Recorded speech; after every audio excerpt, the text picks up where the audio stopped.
Hello friends, welcome to Instagram academy. तो आज हम लोग देखेंगे ट्रिगोनोमेट्री का एक्सरसाइज का लास्ट क्वेश्चन। एक्सरसाइज का लास्ट क्वेश्चन हमारा है ये 4, ठीक है। इसमें ट्रू फॉल्स आपसे कह रहा है सॉल्व करने के लिए, और ये ट्रू फॉल्स ही नहीं है, इसमें बताना भी है आपको कि ट्रू है तो क्यों ट्रू है और फॉल्स है तो क्यों फॉल्स है। ओके, तो स्टार्ट करते हैं हम लोग अपना क्वेश्चन नंबर फर्स्ट से। इसमें कहा है sine A plus B is equals to sine A plus sine B. क्या साइन ए प्लस बी की वैल्यू जो होगी वो साइन ए और प्लस साइन बी के बराबर होगी या नहीं। चलिए चेक करते हैं इसको। तो आंसर नंबर फर्स्ट करेंगे हम लोग, इसमें लेट कर लेंगे हम लोग।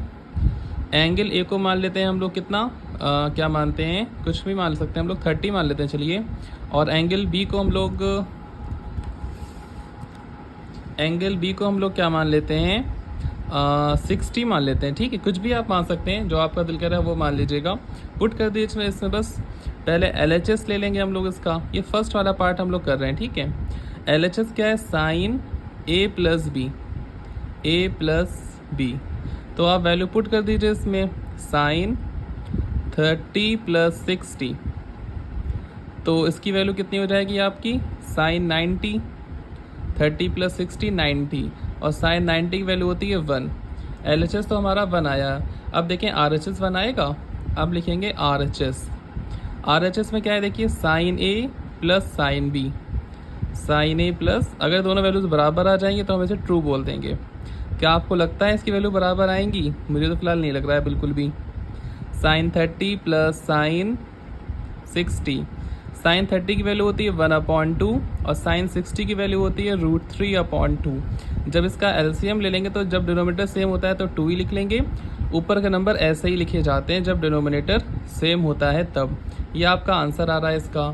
क्या ये दोनों बराबर हैं? तो ये दोनों बराबर नहीं है, तो LHS not equal to RHS।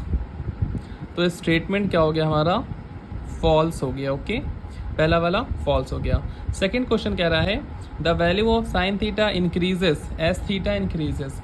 अगर हम साइन थीटा की वैल्यू को इंक्रीज करेंगे तो क्या हमारी थीटा की वैल्यू भी इंक्रीज हो जाएगी इससे।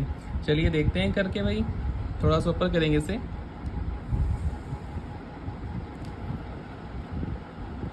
तो सेकंड पार्ट है हमारा। अब क्या कह रहा है क्वेश्चन, अगर हम साइन थीटा की वैल्यू को इंक्रीज करेंगे तो क्या थीटा हमारा इंक्रीज होगा। चलिए करके देखते हैं इसे हम लोग। पहले नंबर पे अगर हम थीटा की वैल्यू को लेट कर लें, यहाँ पर थीटा की वैल्यू चलिए हम 0 मान लेते हैं पहले। तो साइन 30 की वैल्यू कितनी आ जाएगी, अगर हम साइन 0 रखेंगे तो वैल्यू क्या मिलेगी, 0 ही मिलेगी हम लोगों को, मतलब वैल्यू सेम आ रही है यहाँ तो, ठीक है। अगर हम साइन 30 रख रहे हैं यहाँ पर अब, तो साइन 30 की वैल्यू होती है 1/2।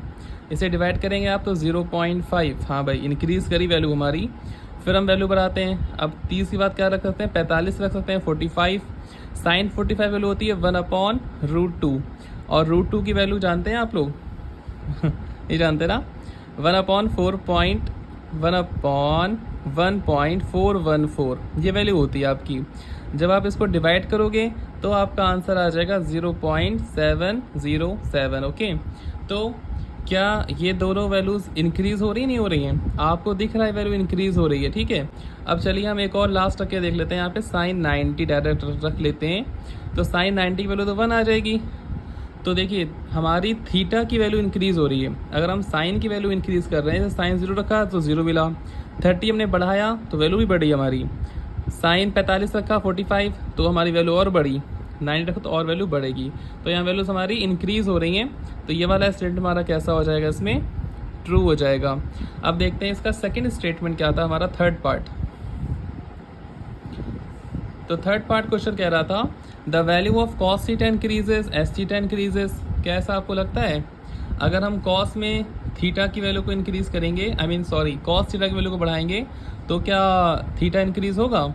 ये आपको हम चलिए करके दिखाते हैं। आंसर नंबर है हमारा अब थर्ड पार्ट का आंसर देखेंगे। क्वेश्चन में था कि हम कॉस थीटा की वैल्यू को इंक्रीज़ करेंगे तो क्या थीटा भी इंक्रीज़ होगा। चलिए करके देखते हैं। पहले हम रखते हैं कॉस 0। तो कॉस 0 की वैल्यू कितनी होती जानते हैं आप लोग, 1 होती है।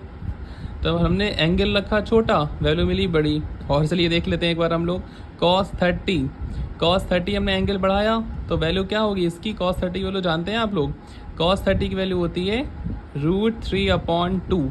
क्या होती है, अब जब हम लोग इसको डिवाइड करेंगे √3/2 को, तो क्या आंसर आएगा 0.86 आंसर आ जाएगा, 86। ओके, तो ये वैल्यू क्या हो रही है, कम हो रही है यहाँ पर। चलिए एक और यार दिखा देते हैं, cos 45, इसकी वैल्यू मैंने बताई थी सेम होती है 1/√2 ही रहेगी। इसे हम लोगों ने डिवाइड करा था तो आंसर क्या आया था 0.707। तो देखिए यहाँ 1 है, यहाँ पर 8 है, यहाँ पे और कम हो गया 7 आ रहा है, मतलब वैल्यू हमारी कम हो रही है यहाँ पर। तो ये स्टेटमेंट एक और तो लिख देते हैं, cos 90 भी लिख देते हैं। cos 90 वैल्यू आप लोग जानते होंगे 0 होती है, तो यहाँ वैल्यू कम हो रही है। क्वेश्चन लिखा था कि बढ़ रही है, तो ये स्टेटमेंट क्या हो जाएगा हमारा, फॉल्स हो जाएगा। ठीक है, अब देखते हैं हम लोग इसका लास्ट पार्ट। तो लास्ट पार्ट में क्या रहता है, cot A is not defined for angle 0। अगर हम A को 0 रख दें तो क्या हमारी वैल्यू नॉट डिफाइंड आ जाएगी। चलिए भाई रख के देख लेते हैं इसको, नहीं पहले फोर्थ पार्ट करना, sorry. sin theta is equals to cos theta for all values of theta. ये तो बिल्कुल भी सही नहीं हो सकता मेरे ख्याल से, क्योंकि साइन और कॉस की वैल्यू सेम कहाँ होती हैं। चलिए रख के फिर भी दिखाएंगे हम लोग, क्योंकि हम लोगों को इसमें रीज़न ही बताना है। तो फोर्थ पार्ट देखते हैं इसका। तो इसका आप हम लोग देखते हैं फोर्थ पार्ट, जिसमें कहा था साइन थीटा की वैल्यू क्या होंगी, वो कॉस थीटा के बराबर आएंगी। ऐसा तो बिल्कुल भी नहीं है, देखें ध्यान से। अगर हम लोग यहाँ पे साइन 0 रख के देखेंगे, यहाँ कॉस 0, इनकी वैल्यूज जानते हैं आप लोग क्या होती हैं। साइन 0 की वैल्यू 0 होती है और कॉस 0 की वैल्यू कितनी होती है, 1 होती है। पहली वाली बराबर नहीं आती है आपकी। अब रख के देख लीजिए आप, साइन 30 यहाँ पर रख के देख लीजिए आप, यहाँ कॉस 30। साइन 30 की वैल्यू होती है बेटा 30 आएगा, साइन 30 की वैल्यू होती है 1/2 और कॉस 30 की वैल्यू होती है √3/2। तो ये वैल्यूज इक्वल आपकी नहीं होंगी, तो दिस इज फॉल्स स्टेटमेंट। क्या लिख देंगे हमने यहाँ पर इसको, फॉल्स।